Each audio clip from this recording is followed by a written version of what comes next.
बच्चों, मैं आपका दोस्त, आपका होस्ट, आपका एजुकेटर CS शांतम गुप्ता और आज मैं आया हूं अपने चैनल पर एक बहुत ही गजब का कंटेंट लेके। जब आप इंटरमीडिएट में आते हो आपके पास होते हैं कई सवाल, कुछ छोटे, कुछ बड़े, कुछ अतरंगी, कुछ यूनिक, और इन सारे सवालों का जवाब आपको मिलेगा कहीं नहीं, बस आज इसी चैनल पर, और वो भी किसी और से नहीं, आपके इंडस्ट्री बेस्ट एक्सपर्ट्स योद्धा बैच के टीचर्स से। और एक एक योद्धा से पूछेंगे आपका सब सवाल, लेकिन उससे पहले प्रॉमिस करना है क्या कि वीडियो को देखेंगे पूरा, चैनल को करेंगे सब्सक्राइब और वीडियो को कर दीजिए लाइक। तो चलिए चलते हैं योद्धाओं के पास और देखते हैं उनके पास क्या जवाब है आपके अतरंगी सवालों के। चलिए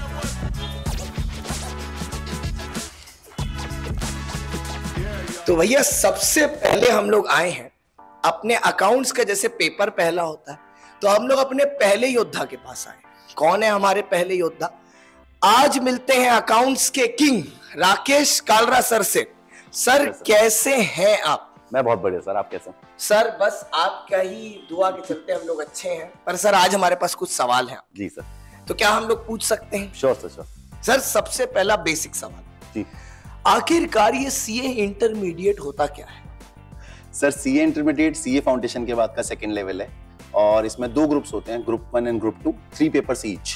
group 1 is accountancy, taxation and law, and group 2 is costing और audit and cost and FM and SM. तो सर ये जो पेपर्स होते हैं ये क्या पूरे रिटन होते हैं कि इसमें एमसीक्यू होते हैं, सब्जेक्टिव है, ऑब्जेक्टिव है? थोड़ा क्लैरिटी दे देंगे? Sir as per new syllabus 30% part is MCQ based and 70% is subjective. Sir आपकी एमसीक्यू की बात सुनते ही वहां पर जितना बच्चा बैठा है बहुत खुश हो गया, लेकिन उसके मन में वही सवाल है। बच्चों नीचे कमेंट करना अगर मैंने सही पकड़ा तो, क्या इसमें नेगेटिव मार्किंग है? सर ये फाउंडेशन वाला नहीं है, इसमें नेगेटिव मार्किंग नहीं है। तो सुनो बच्चों, आपको बता दिया आपके राकेश कालरा सर ने बहुत ही अच्छा राज कि भैया इसमें नेगेटिव मार्किंग नहीं है। Thank you so much sir course के बारे में बताने के लिए, थैंक यू सो मच। अब चलते हैं हमारे अगले योद्धा की तरफ और दिखाएंगे आपको कि इस योद्धा के पास क्या नया आपके लिए है। ये वही है आपके जो है आपके मोस्ट एलिजिबल बैचलर। चलते हैं उनके पास।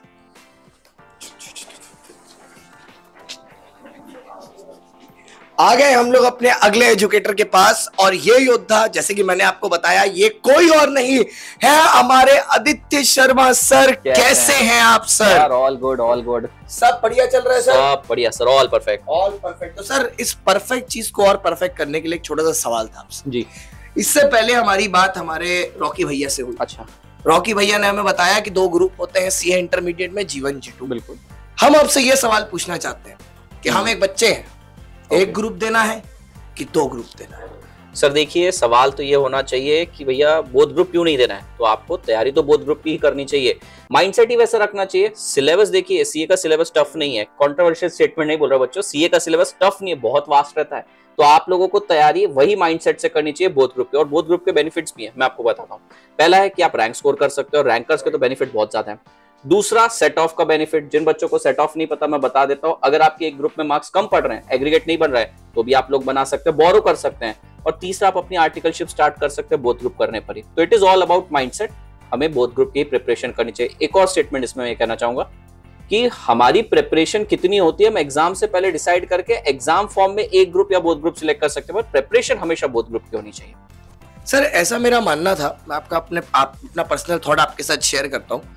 जैसे सर देखो, मैं खुद भी रैंक होल्डर हूँ इंटरमीडिएट में, तो हमने ये कैसे किया था कि हमने कभी सोचा नहीं था कि एक ग्रुप देना या बोथ ग्रुप देना। जब हमने उनके लिए प्रिपरेशन कर रहे थे, क्लासेस कर रहे थे, तो हमने पहले पूरी क्लास खत्म की, पूरा सिलेबस खत्म किया और 2 महीना पढ़ाई लग के की। बिल्कुल। जैसी प्रिपरेशन थी उसके बेसिस पर एग्जाम दिया। तो क्या आप ये मानते हो कि बच्चे को पहले दोनों ग्रुप की क्लासेस कंप्लीट करनी चाहिए या फिर किसी और चीज के बारे में सोचना चाहिए? बिल्कुल सर, माइंडसेट वही होना चाहिए कि पूरी क्लासेस कंप्लीट करनी, कुछ भी हो जाए। अगर किसी कारण से हमको लगता नहीं यार हम एक ग्रुप भी दे सकते हैं, तो भी प्रिपरेशन बोथ ग्रुप की ही करनी चाहिए। और अब तो सर ने बताया ही होगा आपको, 30% तो एमसीक्यूज आना चालू हो गए, तो भैया बड़े आसानी से पास हो जाएंगे और एग्जाम फॉर्म के टाइम सोचा जाएगा। लेकिन बच्चों, मैं हमेशा कहूंगा तैयारी हमेशा बोथ ग्रुप की ही करिए। सर एक और लास्ट क्वेश्चन था आपसे। सर कुछ खतरनाक मत। अरे बस सर एक क्वेश्चन, आपको स्माइल्स तो समझ में आ ही गया होगा। क्या इस बार नवंबर अटेम्प्ट के पहले हमें आदित्य शर्मा की शादी की न्यूज मिलेगी? Hopefully sir, yes. तो बच्चों कमेंट में जरूर बताइएगा अगर आपको इस बात पर भरोसा है कि मिलने वाली है सर की शादी की न्यूज। और चलते हैं फिर अब यहां से निकलेंगे अपने अगले एजुकेटर की तरफ। गेस करके बताना कमेंट में आप बचा कौन है, क्योंकि ये है most experienced in the field of taxation. चलते हैं उनके पास।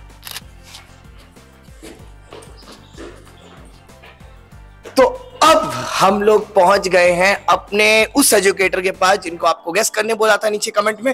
चलिए मिलते हैं किसी और से नहीं, किशन सर से। और बताइए किशन सर, कैसे हैं आप? बहुत बढ़िया सर, बहुत बढ़िया। आप बताइए सर। सर ठंड कैसी लग रही है दिल्ली की? सर हमेशा की तरह जबरदस्त। तो सर एक जबरदस्त सवाल बता दीजिए, इसी ठंडी के मौसम में हर बच्चे की यही डिजायर है जानने का, इसी सवाल का जवाब, क्योंकि इस सवाल का कोई सही जवाब नहीं, कोई गलत जवाब भी नहीं है इस चीज का। तो आप मेरे को सर बस इतना बता दीजिए कि अगर मैं सीए पास करना चाहता हूँ इंटरमीडिएट, कितने घंटे पढ़ूं? देखिए सर, मैंने भी सुना है कि 18 घंटे 20 घंटे, ऐसा कुछ नहीं है। अगर एक स्टूडेंट कंसिस्टेंटली 10 to 12 ईमानदारी से पढ़ता है, that is sufficient for cracking any exam including CA inter.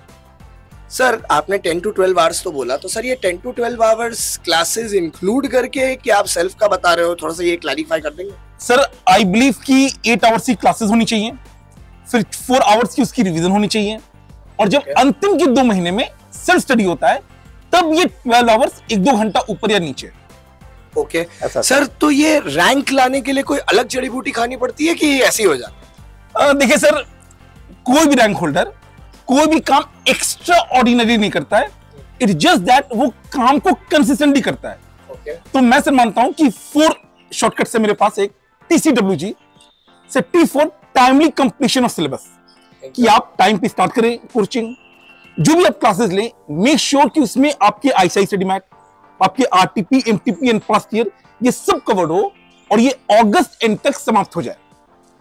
Next is C for consistency.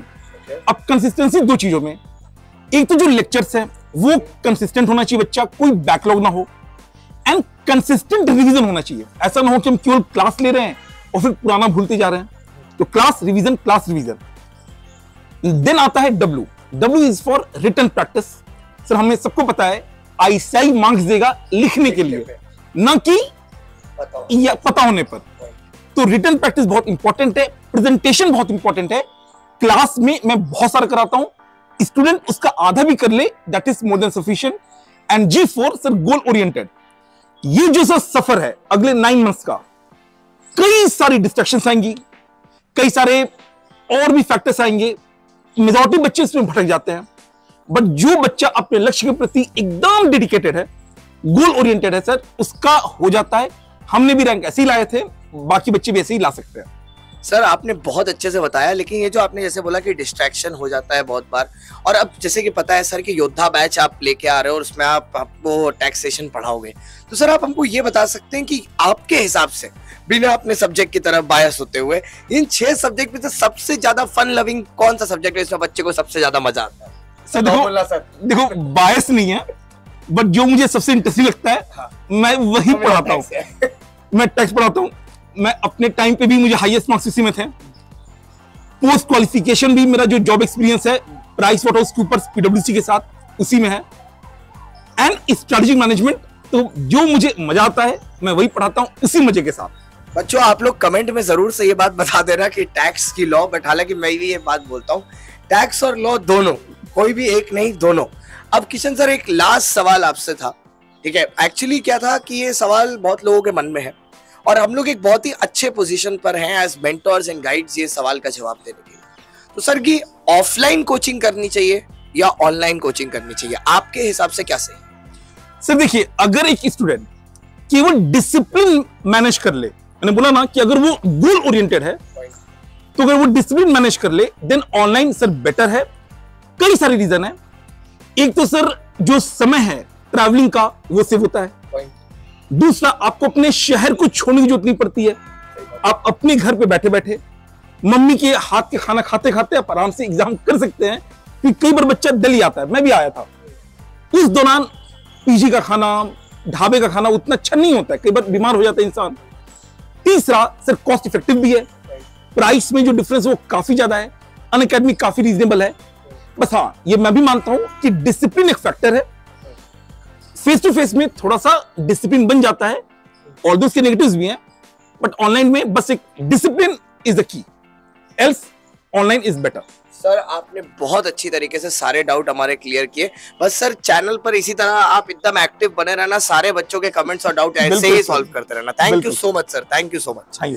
तो बच्चों, आपने देखा कि हम लोग सारे एजुकेटर्स के पास गए और उनको आपके सारे सवाल पूछे, लेकिन सर ह्यूमन एरर हमेशा रहती है, चाहे फिर वो इंटरव्यू में हो चाहे फिर वो ऑडिटिंग में हो। तो सर हम एक सिंपल सी क्वेश्चन, आपको एक सिंपल सा टास्क दे रहे हैं, आपको जो भी सवाल पूछना है अपने एजुकेटर से जो मैं नहीं पूछ पाया, प्लीज नीचे वाले कमेंट बॉक्स को ऐसा भर दो कि भैया एजुकेटर परेशान हो जाए, और मैं सब कमेंट के जवाब दूंगा। बस इस चैनल को सब्सक्राइब कर लीजिए, वीडियो को लाइक कर दीजिए और अपने सारे दोस्तों के साथ शेयर कर दीजिए। मैं आपका दोस्त, आपका होस्ट, आपका educator. Bye bye, see you, Tata.